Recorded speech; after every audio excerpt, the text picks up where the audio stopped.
ఈరోజు మనం baby corn Manchurian ఎలా చేయాలో చూద్దాం.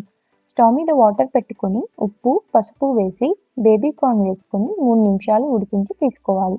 బౌల్లోకి ఉప్పు, కారం, ధనియా పొడి, white pepper, black pepper, garam masala, cornflour, బియ్యం పిండి, అల్లం వెల్లుల్లి పేస్ట్, కొద్దిగా వాటర్ వేసి కలిపి ఉడికించుకున్న బేబీ కార్న్ కూడా వేసి కలుపుకొని వేడిగా ఉన్న ఆయిల్లోకి ఇలా సపరేట్గా వేసి బాగా క్రిస్పీగా అయ్యేదాకా కాల్చుకొని తీసుకోవాలి.